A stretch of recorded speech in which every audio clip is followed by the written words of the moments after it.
les élections de juin 2025 vont se dérouler dans un contexte qui n'est pas vraiment propice. Le pays connaît déjà de nombreux autres problèmes, notamment la pauvreté. Les élections semblent se préparer dans l'ombre parce que le Burundi ne suit pas actuellement le processus convenablement. Il existe d'autres sérieux problèmes de pauvreté, comme le manque de carburant et aussi d'inquiétudes liées à la sécurité en raison du conflit à l'est du Congo. Je trouve que le Burundi risque de se retrouver dans un plan déjà élaboré à l'avance par le parti au pouvoir qui fera du parti au pouvoir le vainqueur, étant donné qu'il y a déjà l'intimidation et l'harcèlement à l'endroit de toute voix discordante au Burundi.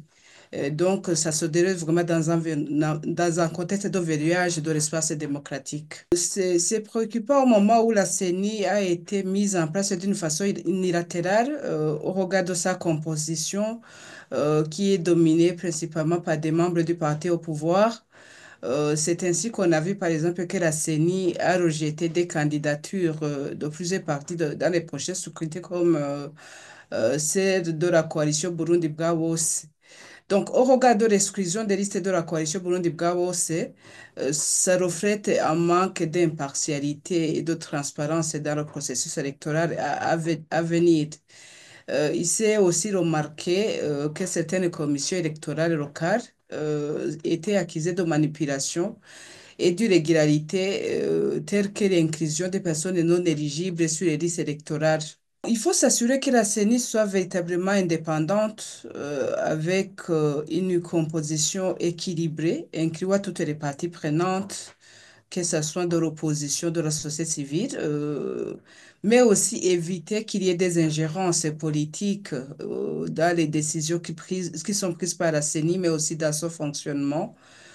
Il faut aussi s'assurer que de la transparence dans le recrutement et la nomination des membres de la CENI.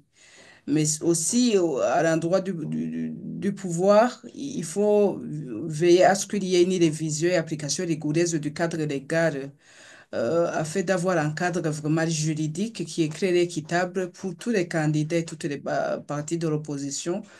mais aussi veiller à assurer une application impartiale de la loi électorale et sans favoritisme.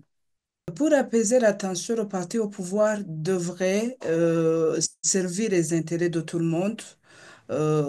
veiller à ce que même ses concurrents, les partis politiques et de l'opposition puissent participer sereinement à ce processus électoral afin de garantir effectivement qu'il y ait de l'équité, mais aussi de la démocratie. Sinon, on va toujours observer qu'il y aura des cycles de crise politique qui ne seront pas résolus comme on l'a vu avec la crise politique de 2015 dont même actuellement nous vivons dans ses conséquences puisque la crise politique n'est pas encore résolue et c'est ce qui va encore renforcer euh, l'instabilité politique dans laquelle nous vivons, puisque avec l'élection de 2025, ça ne va pas vraiment amener des améliorations sur le plan de la démocratie, sur le plan de la gouvernance. Et le Burundi va toujours subir au niveau politique, économique, et au moment où tous les Burundais aspirent à avoir la paix et le développement et la démocratie afin que le pays soit bien gouverné.